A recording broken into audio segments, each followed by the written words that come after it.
It's been a minute. We're glad to be here back again with another episode of D-Pod. I'm here at Mission Control, aka DP and Cata's place. Who do we have in the room? All right, DP here. Cata and Bia. Awesome. Yeah, good to see you guys. It's been like a month or something since we were in Chicago. That's so wild. It is so good I think I was to be gone back. for 35 days or something like that. Oh my goodness. You were counting. Mm-hmm. Yeah. Yes. Yeah, a lot went on in this past month. We had the mission trip to the Philippines, for one thing. We had our all-team retreat over in Northern California. And then, yeah, after that, we were pretty much back. It's just 3 things, I guess, but they all happened for over a longer stretch of time. But yeah, what we're here to talk about today is kind of like a recap of our mission trip to the Philippines. So it was a pretty awesome trip that we got to go on. But before we got into the Philippines mission trip specifically, I want to talk a little bit more generally about mission trips. So I want to pose this question to the group here. It would be helpful if you guys can maybe tell us a little bit about what a mission trip is and what that typically looks like. Yeah, I guess I'll just take it. I guess we call it that because it's a short period of time where you're on mission, right? Like you're there for one particular thing, right? And that mission is, generally preaching the gospel, right? And that can be, combined with something else like medical work or maybe building homes for people. We've sometimes gone to do helping refugees and things like that. But always tied into that is this heart to fulfill the Great Commission, which is to go to all the nations and preach the gospel, make disciples, and we get to partake in that in kind of a short, intense period through this thing called the mission trip, right? And so the trip that we just went on is like this short-term mission trip. Like we were on the ground for like 10 days or something like that. Mm-hmm. Yeah, that's awesome. Anyone else have anything to add to that? I think what it typically looks like is like, I guess because you're there for like a sole purpose, at least at our church when we go on mission trips, it's a lot of like put the distractions away, which really means your phone, and be totally there the whole time because it's short and because we paid a lot of money to get on a flight and go somewhere, and people took time off work and because they're postgrads and like college students on this mission trip too. So what it looks like is it's intense. Morning till night, it is intense, but it is really formative because it's so intense. Yeah, for sure. That's awesome. I guess kind of tied into that. So we talked a little bit about what a mission trip is, and I'm sure that you guys have been on a bunch of mission trips, right?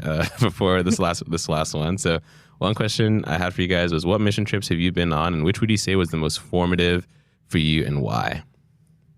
I can take this one. I actually went to Thailand my end of sophomore year, going to junior year with DP and Cata. That was my first mission trip. Super fun. And then when I graduated from college, I went to Cambodia with my peers and then one sophomore who helped us not be crazy. And then this is my third mission trip to the Philippines.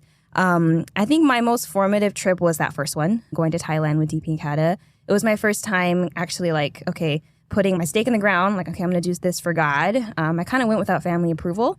But I remember it was a chance for me to just really trust that, okay, I think this is what God wants me to do. I really feel it. And I also had to learn how to trust in like prayer, prayer and just like the Holy Spirit to guide me to people who we could just share the gospel with and like do bridge illustrations, because in Thailand, like it's less than 1% Christian and people didn't even know like about the name of Jesus. So it was a really formative trip for me, and actually like opened up my heart to the idea of like foreign missions in like the long term. So yeah, that's awesome. Yeah, and I went to Cambodia my junior year. It was like a 60-person team led by Steve and Suzanne, and that one was really memorable because I was the only one from my ministry group that went, and then it was mostly like Koinonia and A2F because I was Kairos back then. But yeah, so I didn't know most people on the trip, but then I got really close with them. So like Cindy was on the trip. I think Brandon was there. I don't remember. I'm sorry, Brandon, but Cindy was there. So that was the first time I met Cindy. And then we went to Thailand, like Bia said, when we were postgrad. So DP and I led that one.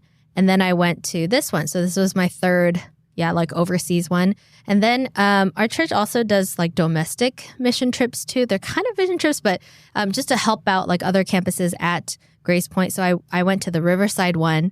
And then the cool thing about that was we were helping Pastor Steve and Eunice because they were our mentors and we sent them off to start the Riverside Church. Oh, wow. And then so we got to see like, wow, it's so worth it to send them because we got to see their students. And while we were there, I remember we went to Irvine and prayed for the campus. And we're like, one day maybe we'll plant here. And now Irvine Church is the one that hosted us for our training before we went to the Philippines. So that was really cool. Yeah. Irvine and LA. And Yeah, LA, half the group went to LA Oh, and we that's prayed right. for I LA was as there. well. I was in Irvine. Yeah, Did you yeah. go to LA? I think somehow our group went to both. Oh, Yeah. well, it was cool awesome. for you. Yeah. Yeah, Awesome group. both campuses are 10 years old now. I Yeah, think. that's crazy. Yeah. Yeah. So I went to similar ones. So I went to Cambodia my sophomore year. And then I went to Cambodia when I graduated from college. And then I went to Cambodia again when I graduated from grad school. So by the time I was done with school, I had gone to Cambodia 3 times. Yeah. And then we went to the Thailand one that Bia mentioned, which we led in 2017. And then I went similarly to Cata, I went to Riverside twice, actually 2 years in a row, to help them with their winter welcome night, I believe. Yeah.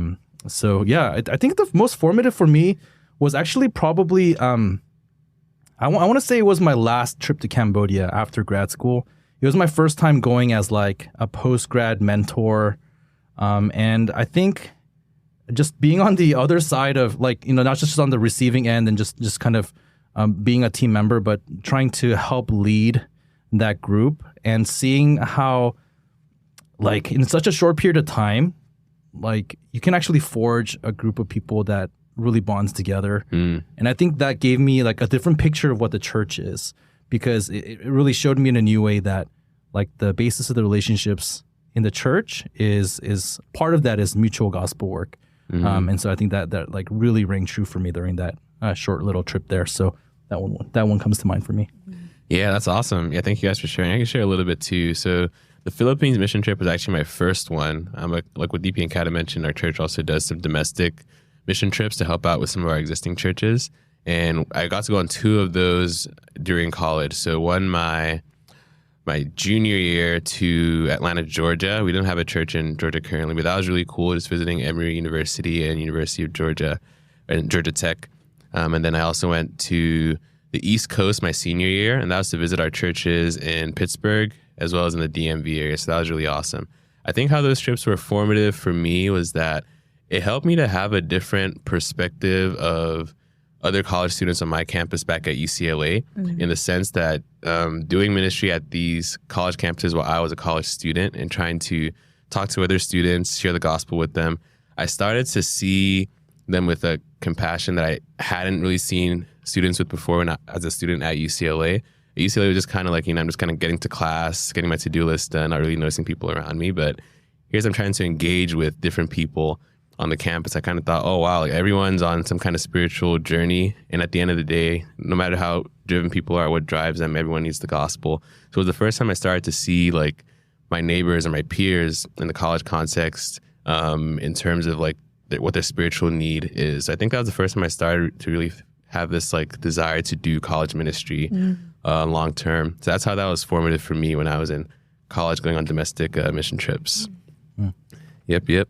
Yeah, thank you guys for sharing. Maybe we can get into the Philippines mission trip as well and what we were up to there. So who was the Philippines mission team? To my understanding, there were a couple of groups that went to the Philippines, right? Yeah. Yeah, so we were Philippines team number 2. The first team was led by Will and Andrea Sam from Michigan, and there were 5 campuses represented.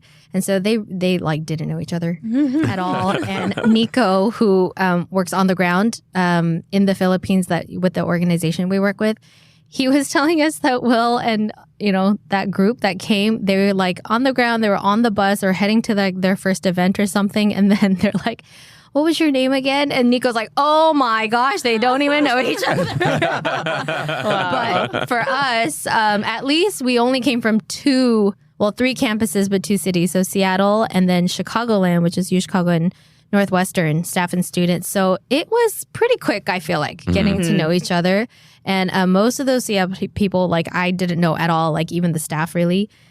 So yeah, it was really cool. I think just the fact that we are the 2 quarter schools in our areas when nobody else in our church network is quarter schools in those areas. So then we bonded together and said, let's go together. And it was awesome. I really miss the Seattle people. Yeah. It's special because, we mentioned Pastor Steve and Eunice earlier, but they lead the Seattle church now. And it's really neat to meet some of the people that they're raising up. Yeah. And such awesome. Interesting people. I was going to say weird, but eccentric. But yeah, it was fun.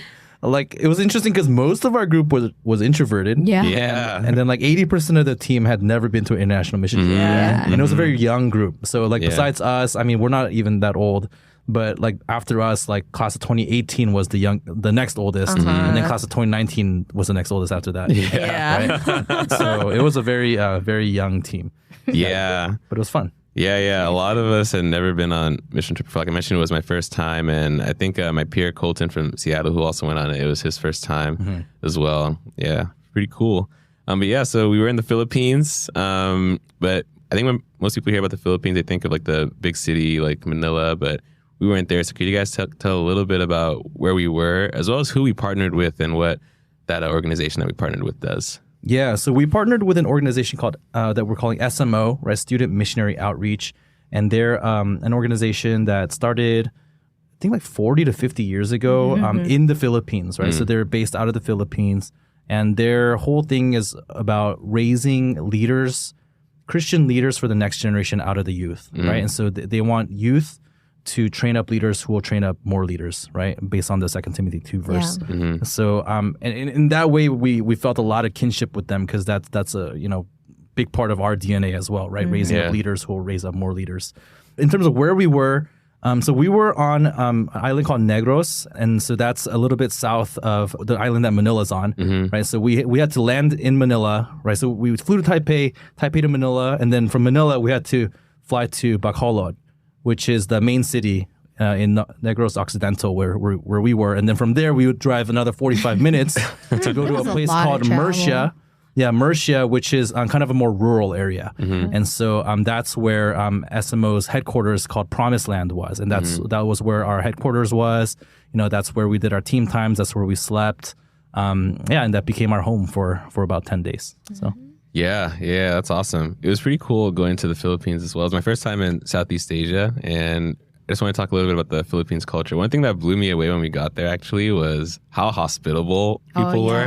It was crazy. Like, there's this like I keep mentioning this, but there's this like dish called lechon, which is it's like a whole roast pig. Yeah, it doesn't fit on a dish. Yeah, it's not really a dish. It's an animal. Yeah. I call it like a celebration or something, but basically we had that like twice in the span of like 3 days, like two separate groups hosted us to that, which was pretty crazy. Yeah. Everywhere we would like, because we would go into these public schools, so and that's where we're gonna do the programs and stuff like that. But then like the teachers and the administration had prepared like all these snacks for us. They're like, oh, before you start the program, just 15 minutes. Why don't you come into this room? And we're like, what? We're like, oh, wait, we came here to like serve. So we're like, but then we're like drinking the coconut juice and taking selfies. Like, this is nice. Okay, all right, let's go out. Yeah, it was fun. Yeah, and it was really sweet. Yeah, I was really blown away by that. And also in their culture too, they're really big on like lingering as well. Like, I guess coming into this, one expectation I had was that it would be like pretty like go, like tight schedule. We're not there for that long, so maximizing our time. But they call it, one thing they usually call it is like island time, like they go at like a different pace. But it was cool to experience that as well, because I think because of that we were able to connect a lot with the staff and like the people who were there, just having more long conversations, hearing their stories and stuff like that too. It's really funny because I think as an organization, our church is very like J as in judging on the Myers-Briggs, as in like we like to plan and we like to have things scheduled out and things like that. And we were sort of joking that that the Philippines is on the P because P for Philippines, and so that was the island time thing, right? And so and like all our Filipino friends, like they're like telling us, hey, when you go there, like they're gonna say it starts at 6, but it's actually gonna start at like 6:30 or like 7, right? And just that's just how it is. And they're like, okay, yeah, but actually like. Yeah, but the nice thing about that is that there's also like no end time. So that's sort of the lingering thing that you're talking about. And so I think we experienced sort of like people are just willing to like hang out and like talk and just be together. And I think that was something that maybe we need to and try to learn, or like, just know that that's also a possibility, and that's actually edifying in a different way. Yeah. Right. So yeah, I think in some ways we can try to achieve best of both worlds there. Yeah, for sure. Yeah, it was really insightful to that regard. Yeah, a lot happened on the trip. Like I was mentioning earlier, mission trips in general are pretty intense and packed. And our trip was also, that in many ways. But I thought it'd be cool to tackle kind of what we did from the angle of talking about like some memorable moments or funny things that happened over the course of the trip. It could be a moment or a theme, something that was kind of like a consistent thread throughout the trip. But yeah, did you guys have any funny or memorable moments from our time in the Philippines? Well, I have a funny one. I don't know about funny. It's kind of gross. So Toph and I were in charge of like first aid throughout the trip. And so one of our students, Noah, who is a rising sophomore at in Seattle at UW, he played basketball and some skin off his foot was kind of dangling. Well, he played basketball barefoot. Barefoot, just to be barefoot. Key detail, yeah, key detail. And so I think the next day we decided to go to McDonald's, and there's a piece of skin hanging off his foot, and so I had to watch him cut the skin off his foot in the middle of the McDonald's before we ate our breakfast. In Bacolod. Yeah. I was like, what is live right now? We're like, I mean, it became an infirmary. Yeah. Like, we just put out all the first aid stuff on the table. And, like, next to us, there were these poor people, like, trying to eat their meal. he's like using scissors to... Oh, it was so gross. Was it, like, craft scissors or like... No, it was... surgical. It was actual surgical scissors. Yeah. Oh, okay. Did we buy surgical? I thought they were craft scissors. No. No. It was They were actual surgical scissors. Yeah, they were like metal scissors, but then we had to like sanitize them, and then he used them on his foot, and yeah. So. Wow. So his like bare foot was just out in the middle of McDonald's. He's like gross. cutting this thing away. Yeah. We're like, oh, sick. Yeah, I remember asking Toph to get some hydrogen peroxide and put it on Noah's foot because Noah, I wasn't sure if you were going to do it yourself. So, anyways, speaking of first aid, that just reminded me that what theme for me throughout this trip. A theme for everyone, I guess. Okay, sorry. Okay, this is gonna gross you out. Sorry, listeners, but this is reality. Okay, like diarrhea. There was a lot of diarrhea on this trip. God, so true. Something about weak American stomachs could not handle whatever was happening in the Philippines. So, but the crazy. I mean, that's fine. I mean, that's like okay, like you expect that when you go to like foreign country. But what was strange for me was. Like sisters would come up to me and almost like give me a daily report on their goodness on their bowel movements. but it was really odd. Yeah, but yeah, we got real close real fast. I know, and, that's so true. But it's because people needed to tell me whether or not like they could make it to the next thing that we were going to. Yeah, I mean we had like 2.5 hour bus ride to the next school or something. We needed like, to know. Hey, we need to know what your status is. Right? But status. Yeah, we all knew what that. Yeah. Just how are you doing right now? All right, and then we all had the what is that medicine? The Imodium. Yeah, limited supply. So we had I had some. Toph and Bia had some. So people were coming to us for Imodium, and we had a little like stash. We had a little stash. So anyways, yeah. So that was very memorable for me. But like it was necessary to do that because like every day we're like hitting 2 schools and we're driving and we're about to leave in 15 minutes like. And people were like, all right, how long is the drive? Because, they're trying to estimate when the next bathroom stop is. Yeah, so it was very logistical in that way, right? In order to serve the Lord. So. I didn't sense much embarrassment. We were just... it was like a big family. Big family. It's like my kids. Like, Lucas, do you have diarrhea right now? Sorry, I can stop saying that word. Oh, my goodness. Yeah. I think one of the memorable parts is like on a mission trip, especially if it's like, a little bit bigger, we usually have these count offs because every transition, like location transition, we have to make sure everyone's there and not stuck in the bathroom, something like that. So then, we all got a number and then we all counted off like 1, 2, 3, 4, whatever. And then I was waiting for this moment because it happens at every mission trip where like if you have some locals who are partnering with you, that they kind of attach themselves to the end of the count off. So in Thailand, they did that. Chat and Kenny. Oh, right. Yeah, they said 13, 14 because we had a team of 12. And then this time, about like, I don't know, 3/4 of the way in as we were doing our count off, Nico and Junpol, they were like 30, 31, and we're all cheering. And I was like, oh man, we've become family, with these SMO staff who have been with us, like 24/7. 24/7. Yeah, they're just traveling around with us. Yeah. And they're in the buses, and even in the buses, they're like making conversation. They're teaching us songs, and they're constantly asking us during the meal times, like, what's your story? And they're sharing stories. Like, I think that was such a memorable part of this mission trip of just getting to know one another deeply, but also like we're so enmeshed together that we're kind of sharing those cultures. And so them becoming 30, 31, I was like about to cry. They added themselves on. Yeah. Yeah. One thing for me, I think I was just really proud of people, like, because I think during our training time in Irvine, like, I think I like really scared people about like the living situation. And I was like, hey, it's going to be rough. Like, I know you're used to like, nice hot showers and like, and then like even the living space we're going to be in, it's not like completely closed off. Like there's going to be bugs and animals. And so I think people like imagined we were like on a campground and we're just going to be sleeping on the grass or something like that. I mean, but we did live in a building. Yeah. So when we got there, people were like in such good spirits. They were like, wow, like actually nice. this is nice. And, I mean, but it wasn't nice, obviously by American standards, right? But people's kind of, I was very encouraged by that actually. Like were just really leaning into it and like, all right, well, this is home, man. This is home for the next week. And they really owned that. So that was really awesome. And then that reminds me of, the shower facilities that we were in, it's not showers, like it's just like a faucet and then you have some buckets and then you just, it's bucket showers, right? And then on the first night, I wasn't there for this. I wish I had been. I heard about this. But I heard, and it just amused me enough just by hearing. But Lance, who was one of the Seattle students, big Filipino guy, but he was he was doing his bucket shower, and then apparently what the guys just heard was.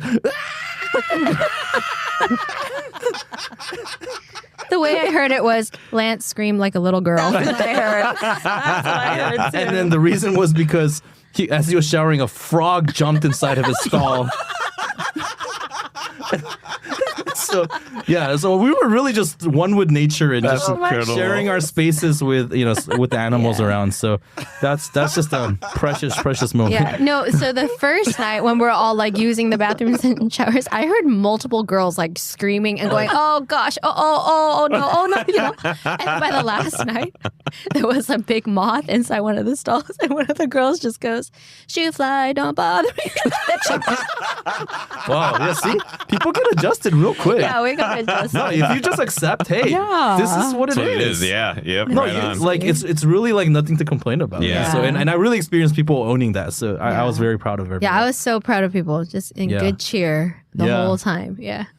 So if people want to rough it, I think Philippines is the new roughing it. We even tented. Yeah. We tented one night. Yeah. Slept in tents outside next to a fish farm. Oh yeah. Yeah. The other moment that kind of stands out for me is the very first school we went to. Because we were like we had prepped and stuff, but we didn't know what we were really getting into. And so we got there. People like went into the classrooms and did some time with the kids and like led the classroom time. And then we all like asked admin if we could bring everyone together. It's like 300 kids in the courtyard in the assembly area. And then we let them in some songs and things like that. And I think that started the actual mission trip in a way, and just seeing all the kids dancing with us and seeing all of our team kind of dancing and having a good time and giving it their all, even though it's really hot. And then seeing like I think it was like Jason and Inezi and I forget Matt. who else. Oh, Matt, who were on the stage. And then like just glowing afterward, even though I know they were like sweating buckets and it was really tiring, right? And saying, wow, like I think I can do this like all over again. I think I can do this forever. And like for me, I was like, okay, here we go. Like we're kicking into mission trip gear.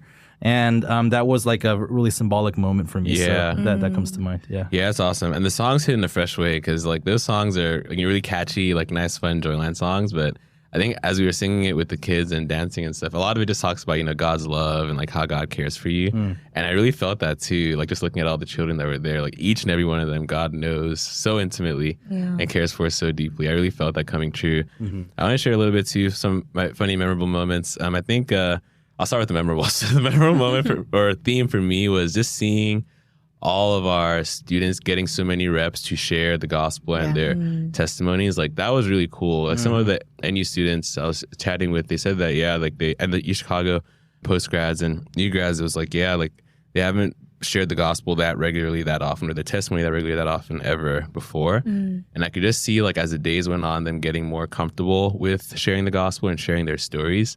And to an extent, starting to own and believe those things more, I guess, as they're sharing it with people. And I think it was really formative, too, in terms of, like, their vision or self-perception as Christians. Like, not just, just doing my own thing here in Chicago, but I'm actually, like, a missionary and evangelist to reach people throughout the world. And I think, that really came alive for a lot of our people who were on the trip, which is really cool to see. One funny moment, firstly, so one thing I didn't know about the Philippines was that basketball is the most popular sport. Oh my gosh. Oh yeah. In my like brain, I just thought anywhere that's not America, like soccer is going to be the biggest sport. So I came in like ready to play soccer with a bunch of kids. Then there were basketball courts everywhere, and everywhere we went to, students kept calling us different basketball players. Oh yeah. Yeah, like a variety. Awesome. Yeah, like I was Yao Ming. yeah, DP was Yao Ming. Colton, who's Caucasian male from Seattle, was Jamal Murray. Oh my I think it was the beard. Yeah, the beard. Yeah, the beard. He has a similar beard to Jamal Murray. Yeah. But these guys, they're doing it in good fun, you know? Yeah, good fun, exactly. Yeah. So it was so funny. Yeah. Yeah, at a certain point, I was like, man, I should just own this. So we were at this like Christian private school with like 400 students. Oh my goodness. And the crowd was already pretty like hype and like lively. Yeah. So I was the emceeing for our program. So right before we went on, I looked to Lance, a Seattle bro, and I'm like, dude, should I introduce myself as LeBron James? And he's like, I'm like, okay, all right, sure, I'll do it. That's all I need to hear. Yeah. So I went up there and I'm like, hi, everyone. My name is LeBron James. And everyone was like, The crowd just lost it. They just lost it. They were like, my goodness, they were like shouting at the top of their lungs. I was like, wow. it was crazy. I was bitter because I wish you had told me you were gonna do it because I would have gotten that on camera. Yeah. It was priceless. Oh, man. Yeah. But that was, I think it was a good way to connect with them because, they're basically trying to connect with us. Like, they don't know that many things about American culture. Yeah. Like the athletes or whatever. Yeah, exactly. That's it was fun. They all like warmed up and stuff after that too, so that was cool. That's hilarious. Oh, man. Yeah. A lot of cool stuff. Thank you guys for sharing some of your memories. I had a question for DP and Cata specifically. So, like you mentioned, you've been on a bunch of different trips over the course of the years from college through till now leading Chicago. I was curious to hear from you guys what was different about this trip compared to the other ones that you've been on.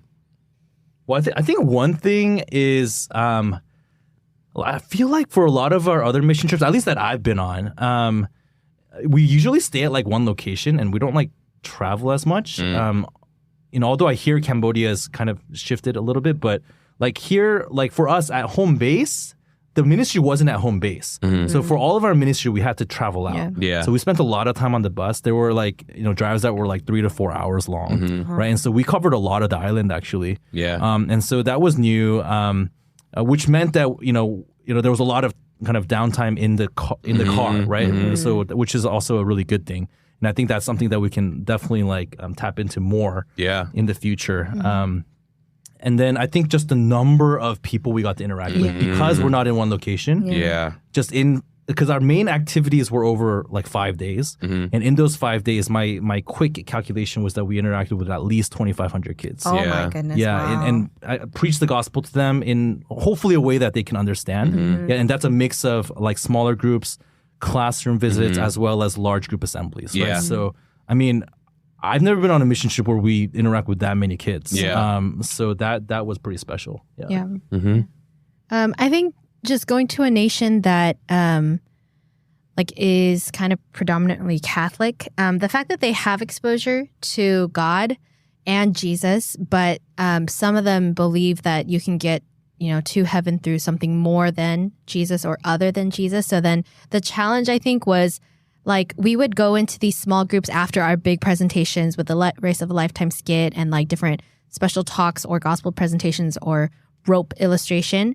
And then you'd go into these small groups with these high schoolers or elementary school kids and ask, like, how many of you believe in Jesus? And like a bunch of them would raise their hands. So then now the challenge was like, oh man, how much do they understand that it's only about Jesus? Right. Yeah. Right. And even that the asking those questions was really hard because they're like, oh yeah, like, and then I think because we're foreigners, they just want to like please us, or they just want to say yes to everything, or they raise their hands a lot. And so I think that was a big challenge, because in the last one that we led in Thailand, I think the biggest problem was syncretism too. But they're like, you know, yeah, I believe in Jesus the way I believe in Allah and Buddha and like all these Hindu gods. So like all of them I can just tap into. And so like that problem was different from this problem. And then it was different from the problem in Cambodia, where all these people are in poverty, but they're also a post-genocide, you know, nation. And so they know suffering, they know pain, and they want Jesus, but I think language barrier was really hard. Yeah. Versus the Philippines, a lot of the kids are taught English. So yeah, there's different challenges when we went to the Philippines. But I think the main difference maybe was just people suffering, like pushing physically to try to get to like the chance to share with somebody. But yeah, like Tofu was saying, I think it was really special in the fact that 100% of our team got to share their testimony or a gospel presentation, like personally. Yeah. I think that was really cool, because like I've taught classes before in Cambodia at Life University, and like tried to touch on like Christian themes a little bit, but like going in there and just straight up preaching gospel many times, I think that was really new for us. And that was, I think, the coolest part of the trip. My favorite memory from the trip was going door to door in the rural mountain communities and going into the homes unannounced almost. Yeah. And they would just stop eating their meal and like give us their chairs and offer us snacks. And they're like, yeah, like you're foreigners, come into our house and we want to hear what you have to say. Yeah. And so, yeah, like that, being able to go through like Life in 6 Words app in Tagalog with the translator, and then several like gospel presentations, and then ask like, do you believe in Jesus? Do you have any questions? And being able to like actually interact with them. I think that was one of the coolest and hardest parts of the mission trip that, I'm going to hold on to, because, that was really special. Yeah, one of the things that the SMO staff kept telling me is that the Philippines is ripe for the gospel. And I can see what they're saying, because because people have such an openness to God and they have an openness to Jesus, but they don't necessarily know the gospel. Right? They don't know how that actually works out, and they need to be clearly taught. And I think one of the things that the local leaders are struggling with is that like there's not a lot of people like very clearly preaching the gospel, right? Especially to young people. And so that's the mission of SMO. And the people listening to this might be wondering how in the world are we like going to all these like public schools and preaching the gospel? But that's actually what SMO does. SMO is a nonprofit organization. They're not a church. They're a nonprofit Christian organization that partners with the government, and they actually have authorization to operate within public schools. And often what they do is they go to like the civics class or like society class, and then they are able to teach values there from a Christian perspective. But because we were a foreign mission team, I think it gave them a little bit of leverage to say, hey, we have this team coming. We've selected your campus to for us to visit. Like, would you be open to them, just sharing about their beliefs and the mission? And with like 400 of your students. Yeah, and these are, again, public school students. And so it was crazy. So then the level of access that we were able to get, like, it's just blew my mind. And I don't know how to like comprehend that still, because I just don't know anything like it in the US. Yeah, definitely right? not. I would kill for that. So man, I feel like as our church thinks about the future, and as we think about like the Great Commission and foreign missions, like I think Philippines needs to be on the map. So for sure. Yeah. One thing Nico said that I thought was really interesting, because I was wondering why they called their property Promised Land. And Nico's mom, who was the director of SMO, she was talking about how like the Promised Land, like it's land flowing with milk and honey, but we call this Promised Land because it's a land flowing with gospel and mission opportunities. And that's the whole thing about what their mission is about, like you were saying, DP. Yeah. Philippines is ripe for the gospel. We got to go back. Seriously. Amen. Yep. Yeah, maybe it'd be cool to hear. So we talked about some funny, memorable moments and what was different. I also wanted to ask you guys, what was something that you learned about yourself, God, or ministry through this mission trip? I can go. I think one memorable part about this mission trip is I got sick for a couple days, where I was bedridden, and I kind of came into this mission trip feeling like a little bit like stuck in like, I don't know, like my spiritual walk and feeling kind of like in despair about my own like sinfulness and the state of where I was at. But through that time of being sick, I actually had a lot of time to think because I wasn't busy. I usually get busy to distract myself from thinking, but I got to actually chat with like one of the SMO staff just about kind of how I've been feeling. And he talked to like all of us who were like all the sick girls. We had like a little like sharing time. A small group, yeah. He was like, "What are you getting out of this mission trip?" And I was like, like I feel kind of like stuck in how I'm feeling. And then I think something that he said was really like helpful. He said, "Yeah, you know what? Like he's been through that period too of feeling kind of like down about himself and how like he's not the Christian he thinks he wanted to be." And then he just said very straight up, you know, like when God isn't like our joy, when he's not the one that like we find like our peace in, when we see like the truth about ourselves, and like we just need to repent. And I was like, what? He's like, we just need to repent because God should be at the center. What he's done for us, like that, we should always turn back to that. And I think I really needed to hear that in that moment. And it kind of set the trajectory of like opening up my heart again to just like, what's the truth of the simple gospel? And like, I don't have to be stuck at being down about my own sinfulness. I can turn and look at the cross. And I think that's something that I learned and something that God has just been showing me since the Philippines is like, I just need to come back to the cross and what God has accomplished for me. And that's something I need to dwell on like constantly and just get rightly calibrated that way. So I wasn't expecting this SMO staff to kind of hit the nail on the head, but you know, God uses everybody. Yeah. I think that was a really timely word for me, actually. Yeah. Cool. Yeah.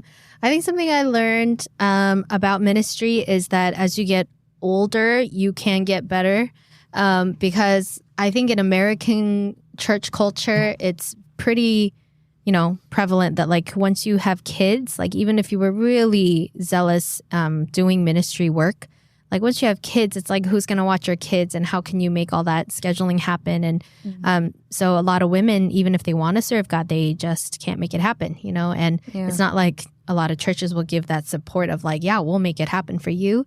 So I think I just treasured more and more that our church has that culture of like, we'll figure out the painstaking, logistics of babysitting and we'll pay the money or we'll, raise up students to figure out how to babysit. And the fact that I can be a blessing as I get older, I think that just got more and more solidified on this trip. And then the beauty of even the whole bivocational ministry, like priesthood of all believers, that's something that our church really believes in and I think is really biblical.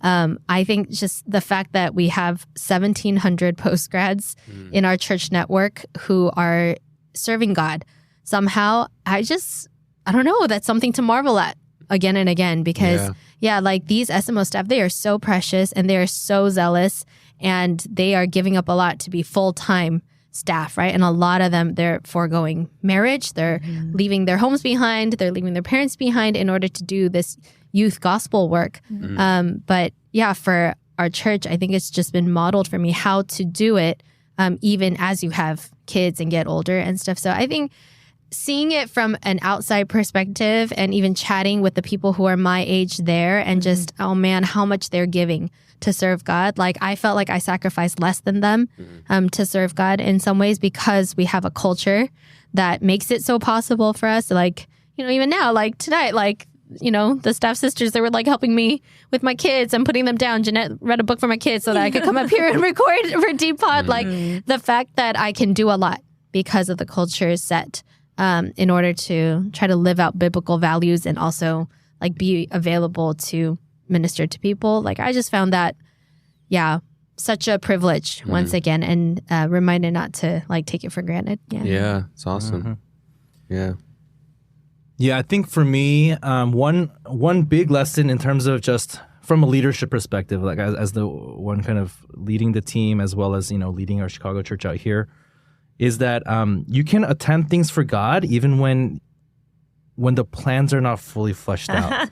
Now, I had this experience throughout this trip where, because I think we had a lot of like J's on the Myers-Briggs or something. Like, I'd be constantly getting questions about what's next. Or like details about, hey, what are we doing at this school? And I'm like 97% of the time I was like, I don't know. I actually don't know. And then part of it's because, so So this one of the unique things about again this mission trip is that so much of it was dependent on SMO planning it for us because they're the ones with all the connections, right? And so we're almost just like hopping on with them, and then we're like running the program there, right? But then also like SMO has never done something like this before, like at least with a group like ours. Yeah. And so then I think it was like at each school we would arrive, and we would receive the parameters almost there sometimes, like an hour before about how many classrooms we have, like how many teachers we need, like how many students are going to be. And so then we would have to like within 5 minutes figure it out, and then boom, just send people out. Now I think people like from Seattle who came on this mission trip with us, they probably think like I'm like totally okay with that kind of stuff. But if you know me, that is Those of not us here in Chicago, no. that is not me. Not Like I just cannot I would have canceled that program. I'm like, all right, no, we're not doing this. All right, we're not ready. Okay, like There's no way this is gonna turn out good. Sorry, this is not happening. All right, we'll try it next week. Like that is my gut response, right? But I couldn't do that because a lot of people paid a lot of money to be here, and SMO is expecting us to do something, and we're all expecting to do something, right? So then that caused me to pray. That caused me to. And I think pay a lot more attention to what the Holy Spirit was trying to do in that situation, and it made me a lot more attentive to the present. And that's something I think I really need to take away from this trip, because I think if I can embrace that, that'll adjust how I lead in Chicago too. Right? Not everything has to be planned out. We don't have to know what something's going to be like going into it. I mean, that's good too. But man, if we switch something, okay, it's okay. Just run with it. Right? And none of us died. Like, turned out okay, and the Holy Spirit gave us words to speak in those moments. So it made me wonder. I wonder how we can lean into that more, like in our ministry here. So, and that's just something that came to mind. Yeah, I also thought of another one that I'm trying to kind of bring back to my home life here is just it is better to be spent at the end of the day than to save it for what, And we really experienced that every single day. I think people were just exhausted by 8 p.m., and then sometimes I'd look at them and be like, all right, we're going to do some prep work for the next day. And they're like, oh gosh, But by the end of it, I think we were happy. We were very joyful. We felt like we didn't hold anything back. And I think that's the right way that God, designed us to live. And so even though we were so tired and so exhausted, I don't know, I heard a lot of people on our team trip share with me that they've never felt this joyful before. And without their phones, without their creature comforts, without their beds, and without a shower head, And I think I experienced that too. And it's been a while, it's before I had kids. That's the last mission trip I went on. And so I think to spend my life instead of hoarding it, that is the best way that I can live this life. So why not live like that here? It doesn't have to be just on a mission trip. I can be, it doesn't have to be schedule-wise that intense, but with that intensity in my heart, my fervor for God, and just wanting to spend even my emotional capacity for people. I think that's one way to really apply what I learned. And to even just make every moment matter, because I feel like when you're on the mission field, like you're doing DT and you're expecting God to say something to you. You're like, God, I need you to say something to me right now. Because I'm tired. Why am I here? But I think God speaks here in Chicago too. Right? So if we can have that kind of expectation, then maybe we'll hear more from God more actively, right? So amen to that. I want to echo some of the sentiments too. I think personally how this, what I learned about myself or ministry through this mission trip was that, it is possible to live on mission everywhere. I think the aspect of the mission trip that really blessed me the most, I think, was being out of my usual context of like the hustle, bustle nature of work and like life in America, and like, access to like your devices and online content, like the full weight of all that stuff. I was realizing it kind of hangs over me a bit like a fog. Where it's really hard to like think clearly about like, my Christian convictions and what the implications of that should be on how I view my life. Not as a life of like, trying to hoard or secure comfort or security, but one to, like Cata was saying, be spent for the gospel.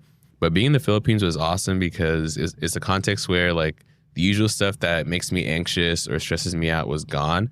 And all I was left with was God's word, God's people, prayer, and opportunities for evangelism.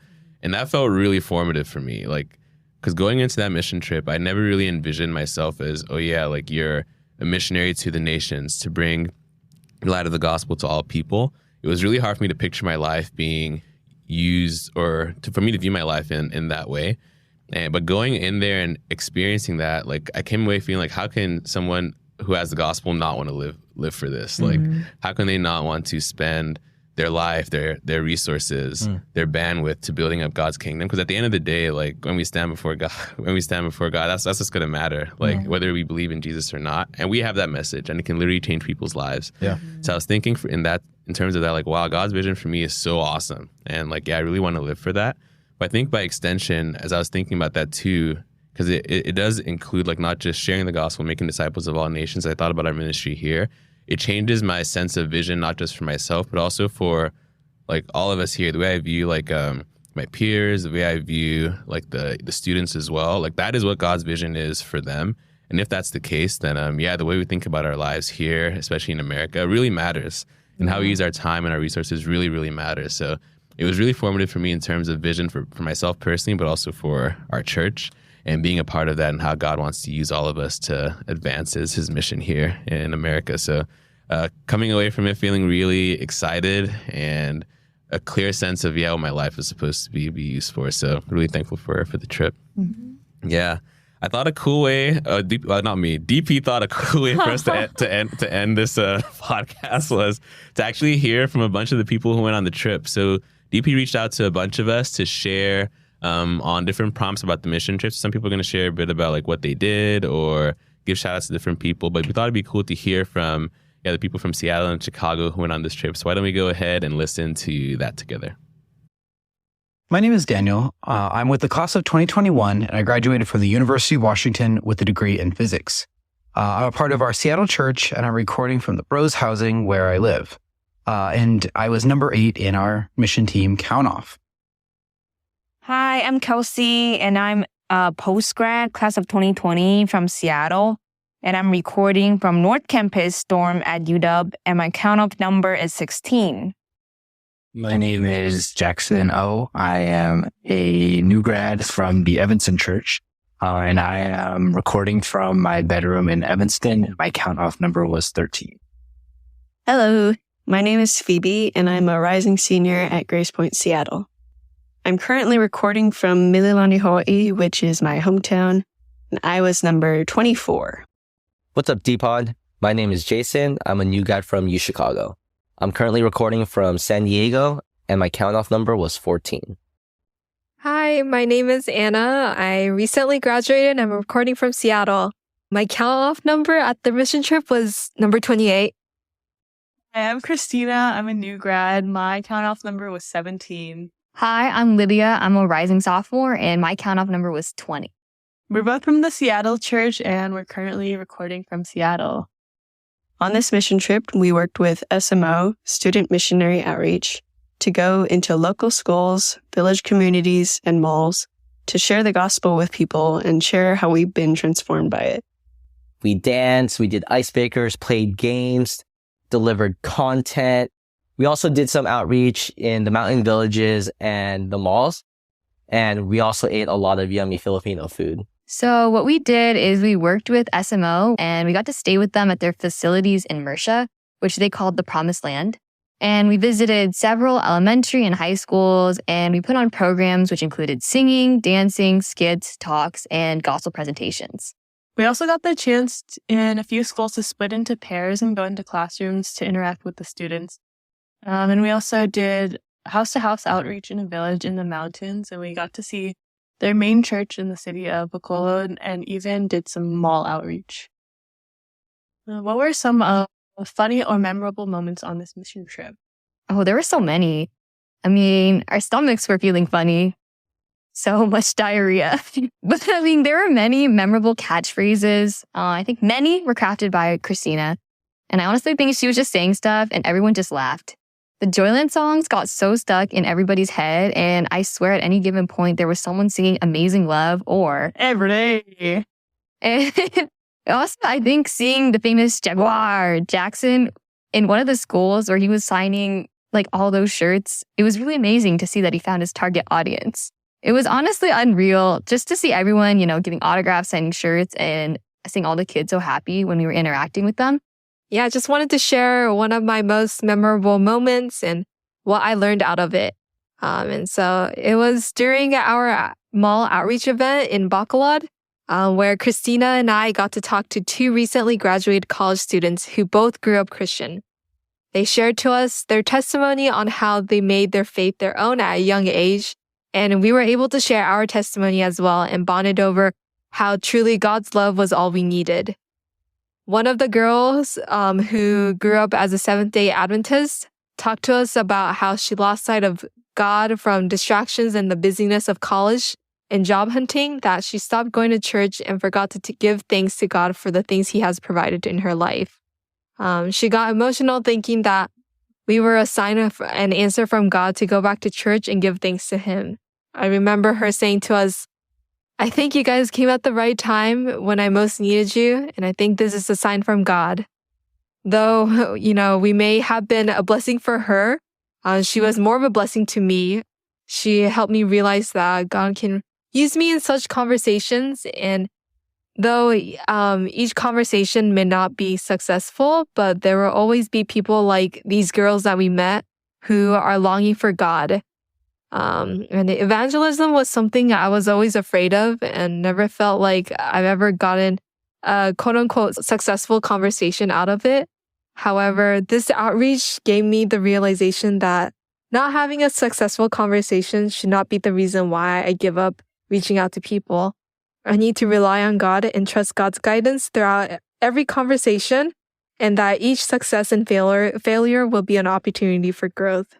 One funny moment was on our first full day. After church service, many people went back to the dorms to change out of their Sunday clothes, and it just started to pour down just intense rain.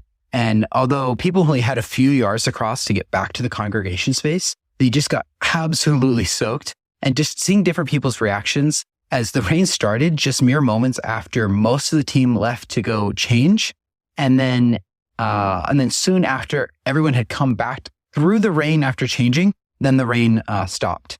The rain was also just so crazy and so loud that I even had a hard time just hearing the people standing right in front of me as I was trying to talk to them. And I'm from Seattle, so I thought I knew what rain was, but this was very different and very, very intense rain.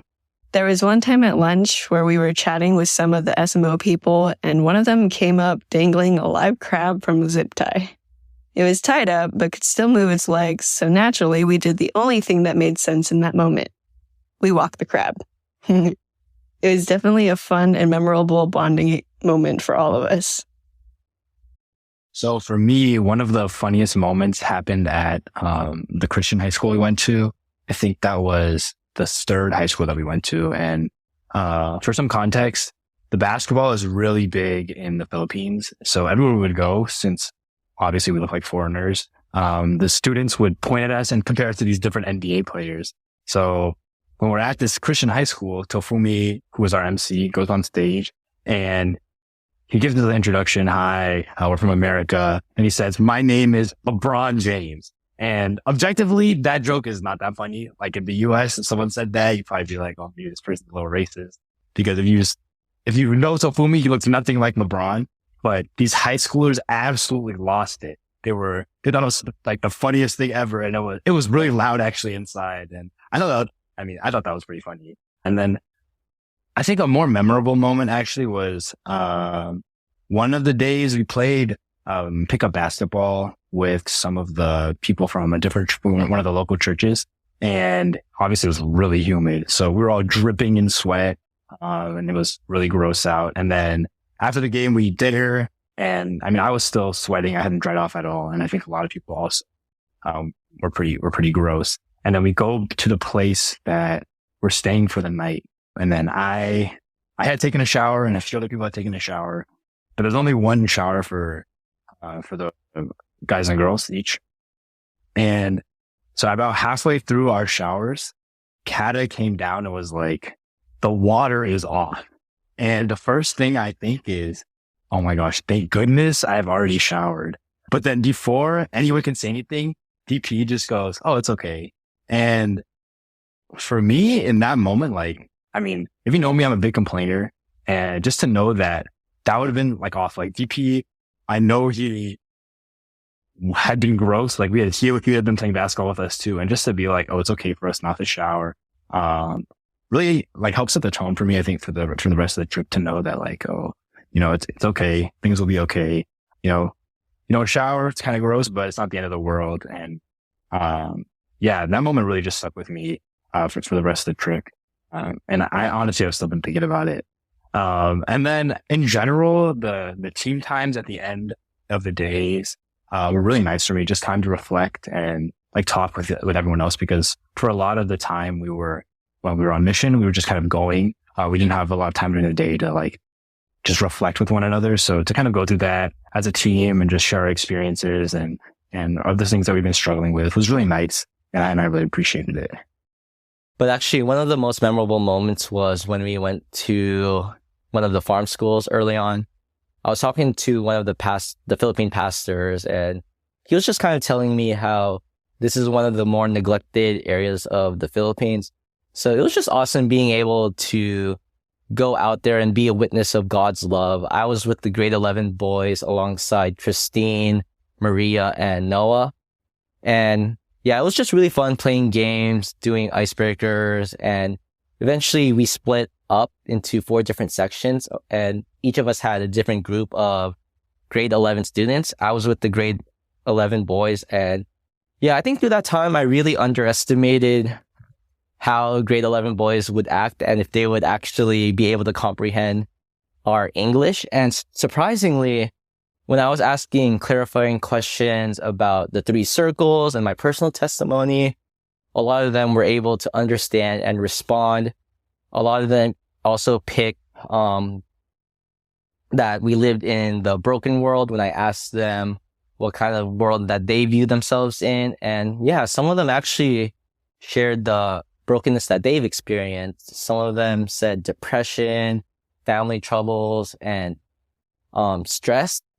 And it was awesome because when I asked them what world they wanted to be in, instead of picking God's design, they picked repent and believe, the arrow. And I was not expecting that. So I was kind of like freaking out. I was like, you're not supposed to pick that, but I just kind of rolled with it. And I think during that time, I just felt burdened for them. So I ended our group time in prayer. And I think for me, that was just a really sweet moment, and just seeing how God is working through their lives and that the gospel message is being spoken and stirred in their hearts despite the language barriers. So it was probably pretty awesome to see God work that way. I think the most notable thing that I learned about ministry was that I'm not doing it alone. Going into this and any type of outreach, I often feel scared because I feel like I'm going to trip over my words or miss something important. But as we went into these classrooms 2 by 2, I realized that I'm not doing this alone. For one, the Spirit will provide the words that I need when I need them, but also I can rely on my fellow sisters and brothers to be co-partners in sharing the gospel. They will pick up where I lack, and I can pick up where they lack. I think I learned a lot about ministry and working on a team, because usually I'm pretty independent and like to do things by myself. But on this trip, we really pushed to work on a team. I got to learn a lot about just getting used to the team dynamic, and seeing how much we could get done together was really encouraging as well. For sure. And I think, speaking of the team dynamic, it was also seeing how sweaty and tired and everyone was, along with a lot of people not feeling their best, with a lot of people's stomachs acting up, a lot of foot injuries like yours. But I think it was really amazing to see everybody push through. And personally, what I got to experience is forgetting like all about what I was going through and just getting to interact with the students. I really forgot like that I was tired or sweaty and stuff like that. And I think a big thing was also just being willing to fill in when needed. I found that the same sins and struggles we face at home don't automatically disappear on the mission trip. One of the more challenging aspects of the mission trip was trying to be relational and getting to know the Philippines mission team. And Yeah, it actually took active effort to try to be a presence that can encourage and spur one another and to really lift each other up, especially during the times when we were tired and especially dealing with sickness symptoms. So yeah, it was hard being relational. So things that I learned during the trip, one thing is that's not so new about myself is that I really have a hard time initiating conversations with people, especially with strangers or people I don't know very well. Even when the people are so open and so relationally warm, as was the case for the most part on the mission trip. I think despite that, I realized that this is something that I really struggle with, and I really got to see and really got to work with during the mission trip. I think another thing that I did also learn about myself was that when I push myself, I can do a lot more than I think I can. Whether that's jumping into skits last minute, doing dances for kids, trying to do balloon animals, or even if I'm just blowing up the animal, or just blowing up the balloons, or even teaching second graders addition and subtraction. I also got to see the power of prayer work. And this was from anything small, like asking God to help me fall asleep quickly and stay asleep, especially after that first night, and just the reality of our sleeping arrangements with all the bugs, the heat, humidity, to much larger things.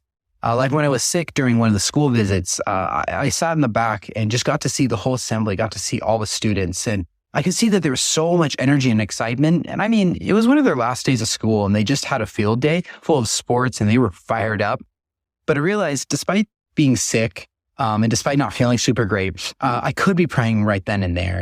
And so I decided to just start to pray for the students and pray that they would be attentive or just be willing to listen and just to be able to receive the gospel that we were there to share with them. And although my prayer got interrupted by one of our mission team members, I was checking in just to make sure that I was okay. Afterwards, I looked back over the students just to see how things were going. And I was just really amazed to see just how attentive and focused they were and how much quieter they had gotten and just weren't really squirming around and messing with each other. They were focused on the talker, the speaker giving the talk, as well as the speakers giving the testimonies. And I was really just amazed by the change in such a short amount of time. I just realized that it was God just at work right then and there. One of my biggest takeaways from the mission trip was that I can do these things and I can be okay if I just rely on God. I think the biggest way I saw that was when I was performing the skit. So everyone was kind of broken up into a different team for our different presentation times. So some people were giving messages, some people were doing icebreakers, and I was on the skit team. So 4 of us had prepped the Race of a Lifetime skit, and I was one of the side characters. And I was perfectly happy being a side character. I came into the mission trip kind of I was really nervous just in general because doing things like ministry are often outside of my comfort zone. And then especially talking to college and high school students, and then even more being on stage in front of people. So I didn't want to have like a big role or anything. But then on the day that we were actually supposed to perform the skit, everyone on the team except for me got sick and had to stay back. So then I became the main character, and then a few people from the Seattle church actually stepped in to help. But then that whole day, or all that time, like that morning before we were going, I was really nervous, and we didn't have time to even do a full run through with everyone beforehand. So I didn't know how the skit was going to go. And I just felt like I wasn't ready, and that this was just so far outside of my comfort zone that I didn't know how I could get through it. But then once we got to the school, we spent a little bit more time prepping, but then basically we went into the skit, and then things went fine. Like I think I missed a couple cues, but the audience was reacting and it seemed like it went pretty well.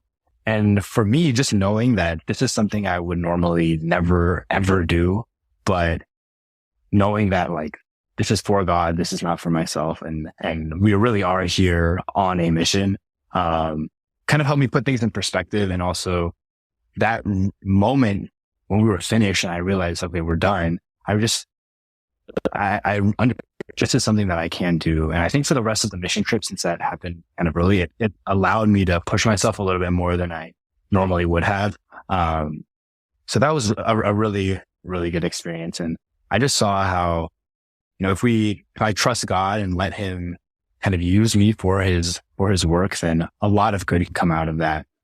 Versus if I had just been really shy or afraid, and kind of just stayed in my own comfort zone, then, God wouldn't have been able to use me as much as I think he did. So why should someone go the next time a mission trip opportunity comes up? Going on a mission trip will be hard and difficult, but it is a privilege, even though it sounds counterintuitive with the difficulty that you'll go through. To be honest, when the opportunity first came out through email, I didn't feel a particular rush of emotion. I didn't feel like God was, like nudging me, but I signed up simply because I thought, I've never gone on a mission trip before, and I wonder what God can teach me and show me in a different context. And I think it's a privilege because even though you'll get stretched to your limit and be pushed outside of your comfort zone, which, sounds really scary, but you'll gain confidence in talking to strangers, you'll gain competence in presenting the gospel, and you'll also increase in your physical and emotional capacity.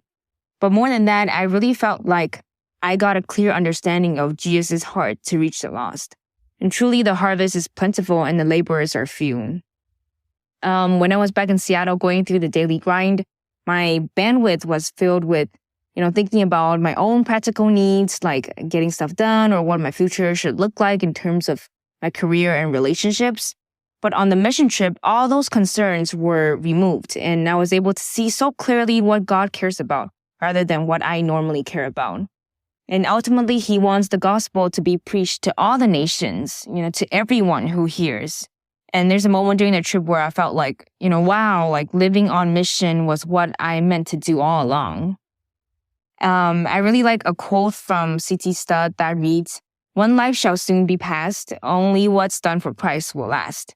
And it's a very challenging message, but it's also very clarifying and captures what I got to experience on the trip. To be quite honest, my mentors, those around me, and God had to be quite adamant in their efforts to get me to go on this trip. But I had the availability in my schedule and the financial capabilities to do so, so I had absolutely no excuse not to. I wasn't jumping at the opportunity, but I knew that God would be able to do amazing work through my obedience in those we ministered to, but also in the relationships with my fellow ministers. And I was right. So I would say, even if you aren't jumping at the opportunity, saying yes to God can be a powerful first step in your journey that God wants to take you on.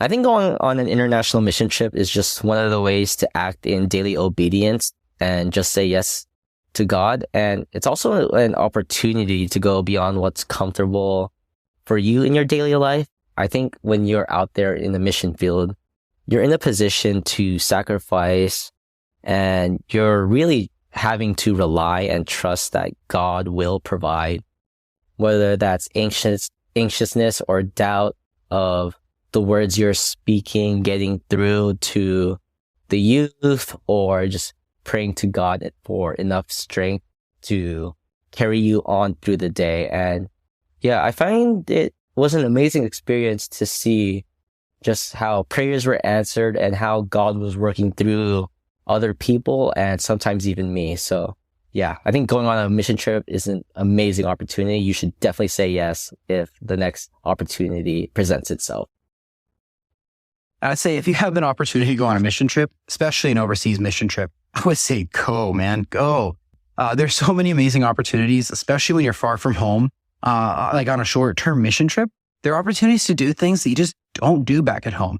Like what we got to do, we got to go to public schools, and we would have anywhere from 45 minutes to an hour and a half just to provide content. And we were just open to just be able to preach the gospel. I mean, a lot of times we would just preach the gospel and play games and try to teach them maybe more practical things like math or subtraction. But we emphasize just the gospel. And that was not something we get to do at home, especially back in the United States. We don't get the chance to just go to public schools and teach. And so it was just really amazing to have that opportunity.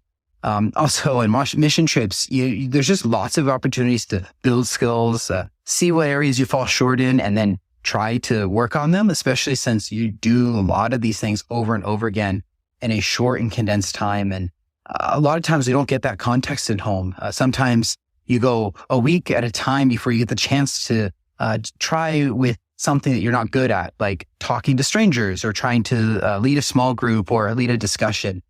So just on a mission trip, you get to do that sometimes multiple times a day. And so you get the chance again and again to just really push yourself for God. And it's something that I can't do, couldn't really do at Seattle or in certain contexts. But I realized that there are certain things that I notice and were able to do on the mission field that I can do back home in Seattle. Like just talking to strangers, just trying to initiate conversations with students in our ministry or in our church that I don't know as well. And so I realized I just learned different ways that I can push myself in new ways that I didn't really see before I went on the mission trip. I think if you're on the fence about it, just know that a lot of us signed up without knowing what we'd get, that we'd get something out of it, but not really knowing what it was. Yeah, you don't really know what to expect until you're there. And you definitely are pushed to your limits, but you're strengthened by it in the end and you won't regret it. And I also think, like being in an environment where you're just focused on God and on mission really helps to cut out all of the distractions of everyday life. And it really helped put things back into perspective for when you go back home. I think if you're on the fence for a mission trip, you should definitely go. It was such an amazing trip for me. I think like just being on mission, there's something about that, about, being with other Christians, all working towards the same goal, without all the distractions like school and work. Not that those things aren't important, but the things that don't allow you to just focus purely on the gospel. That is just a really rare opportunity and a way to like really grow closer in your relationship with God. It's not like school and work where even though we have super long days, like we're waking up at 5 a.m., we're going to bed at 11, like every night. When you come back, you still feel like fulfilled and that, this is like a good day, kind of well lived actually. And I think through that, I got a lot closer with the people who I was on mission with, like just our relationships, because we were all doing, like we had a shared goal and it was a goal that, is biblical. We got a lot closer. And then even more than that, like my relationship with God, just seeing how full a life, like lived on mission could be, was something that I wouldn't trade for anything. So I also want to just say how grateful I am for Toph and Bia, since they were our first aid team. The two people we could go to for things like Imodium, Pepto, Dayquil, NyQuil, cough drops, or even the electrolyte packets for our water. They kept us going. And of course, when they took on the responsibility of being the first aid, they were able to free up David and Cata so that they could lead. I'm just really thankful that they were there and approachable, especially when we needed something, especially after everyone started getting sick partway through the trip. Just being there and being willing to just sacrifice that time and just to make sure everyone was healthy to continue going, and just really thankful for their sacrifice in that way. So I'm actually really grateful for all of the people who got sick on mission and had to miss some days.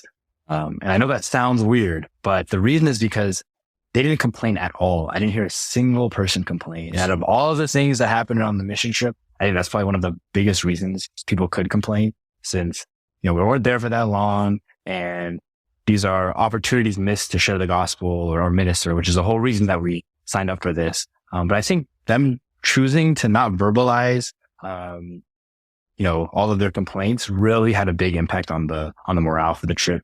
So I'm really, really grateful for them, because I know it couldn't have been easy to, see other people going out, and knowing that you have to miss some of the opportunities that we had. So yeah, thank you guys.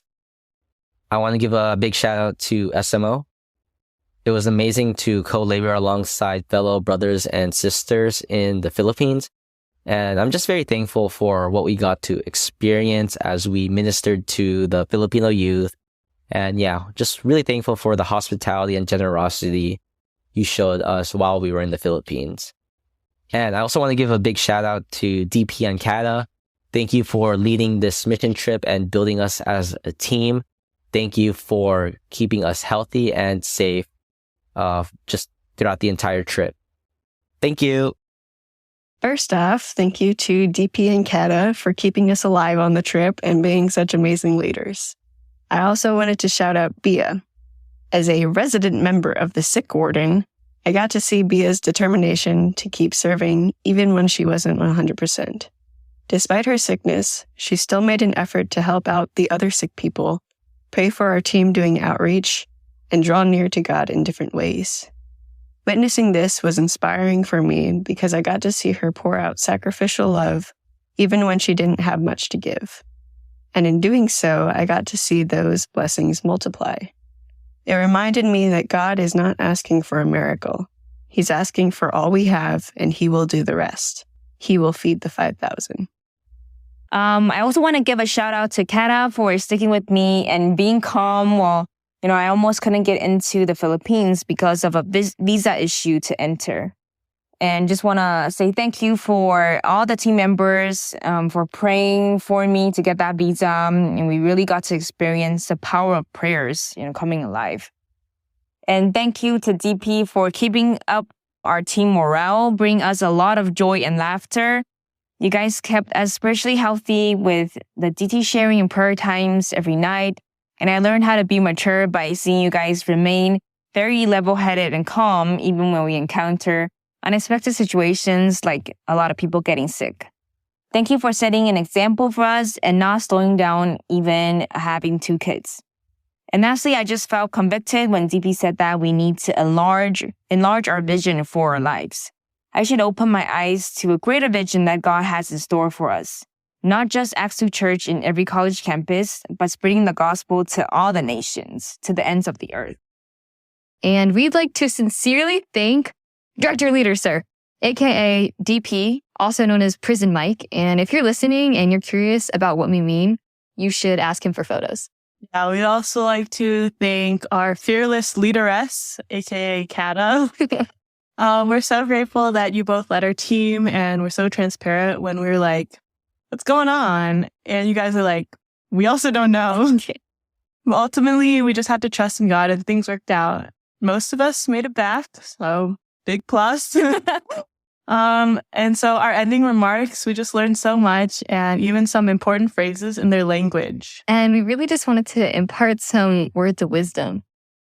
Ito. All right. And last but not least, we have a word from Nico from SMO. He had something to share with us.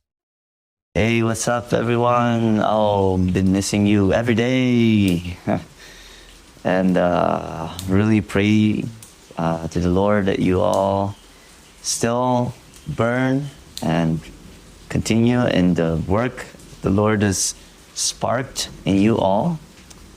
And indeed, may you all taste and see that the Lord is good. Taste and participate and really get yourself involved in His work.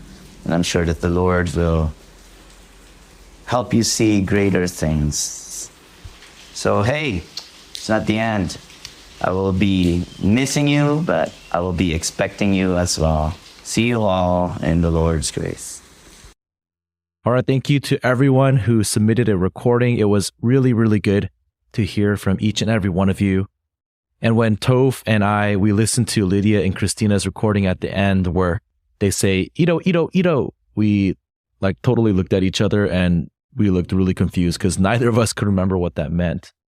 So then we had to, I reached out to Lydia and she reminded me that Ito is dog in Hiligaynon, which is the dialect that's spoken in Negros, or at least the area that we were in.